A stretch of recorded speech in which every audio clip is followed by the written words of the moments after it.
Hi everyone, welcome to our OISS travel webinar. Today we'll be going over the basics of travel and giving you just some things to consider before you make those plans. So we'll go ahead and get started. We'll just go through some brief introductions about who's on this call. So my name is Sarah Lynn and I'm one of the student advisors. Hello, my name is Jeremiah, and I'm one of the other student advisors. And my name is Christina Carney, and I'm the Assistant Director for Student Services. So first things first, you just want to make sure that you have all the documents you need prior to traveling. The first one is your passport. You want to make sure that you have at least 6 months left before that expiration date. Secondly, you want to check your visa, that F or J visa, and make sure that that expiration date has not lapsed. If it has, prior to re-entering the US, you will need to get a new visa. And then the final document you'll need to have in hand is your I-20 or the DS 2019. You'll want to make sure that it's printed, you have it in hand, that you have signed it on the first page, and that you also have the travel signature on it as well from someone in our office. And you'll want to just make sure that the information on the document is correct. Just make sure that, the major there is updated, that it's your current one. Just make sure that the program dates are also correct. So just do a quick and thorough look just to make sure that that information is correct on your document. To get a travel signature for your I-20 or DS 2019, it'll be done through UCSB Global. All travel signatures from our office will be electronic, that it'll get issued to you via email and you'll just have to print it on your end. And then again, you'll need to make sure that you sign that I-20 on that first page. To get the travel signature, you'll just log into UCSB Global. You'll select the F1 or J1 student request, and that'll be either on the left or right side, depending on if you're looking at it via a desktop or laptop or your mobile phone.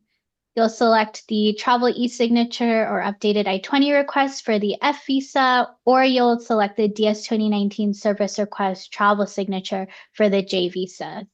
Again, this will get issued to you electronically via email, and this gets processed within 5 business days. So some of you all have been asking us, should I travel or should I not travel? So here we have some considerations, and they're um, on the visa appointment side and then on the secondary or CBP, Customs and Border Protection side of the equation. Now, for visa appointments, that would be for those of you who have expired visas. So if you have an expired visa and you are looking to depart the US for the holiday, you'll need to book an appointment in your own home country unless there's been a designated country post that you would go to instead. Please know that the consular offices are still vetting for social media.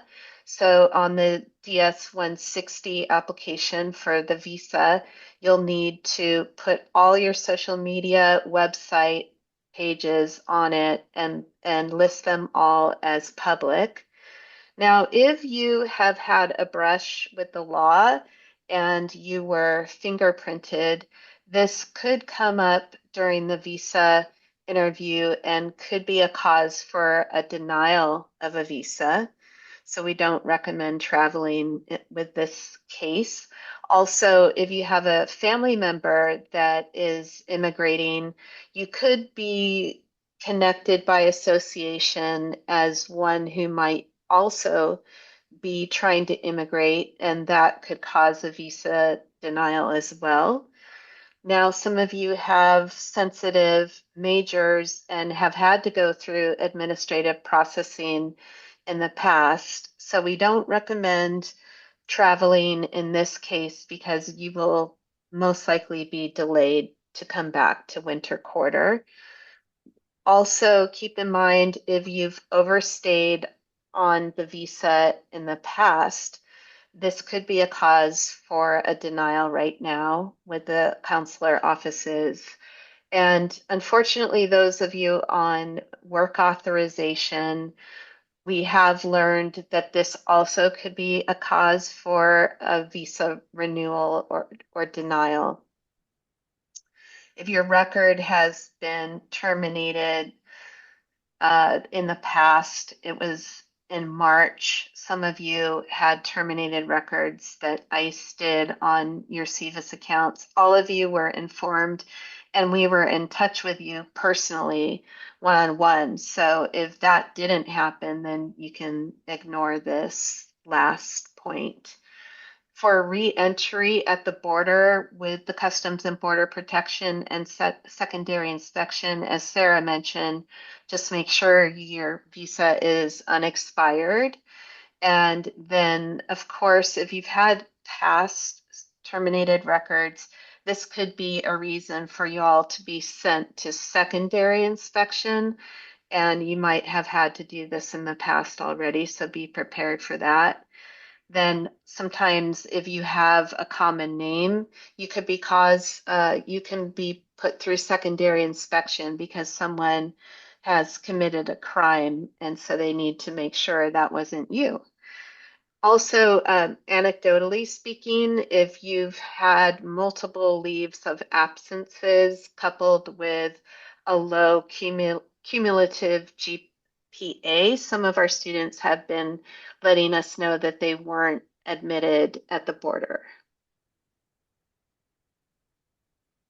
Yeah, so for all of you that are going to be traveling this winter, just make sure that you're weighing your options. So for some of you that are going to be completing your academic programs, just know that you're going to be entering your 60-day grace period. So even if you are planning on applying for OPT, couple caveats with that. For those of you that aren't going to be applying for OPT, just know that your 60-day grace period, once you do exit the US, that will be ending your grace period.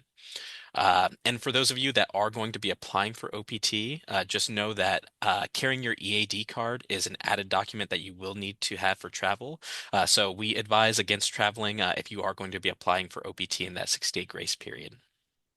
For those of you that are already on OPT, but you only have a couple months left and your visa's already expired, we'd also advise against traveling, just because with so little time left on your employment authorization, there's not really a good reason for you to be coming back. So you may have some issues with trying to get a visa appointment if you have an expired visa and you only have a couple months or weeks left on OPT.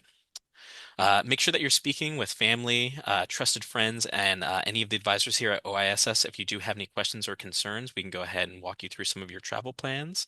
And go ahead and create a backup plan. It would be in your best interest to just make sure that if you do have any plants or pets or vehicles here in the US, that you do have a trusted individual to watch over those items while you're gone.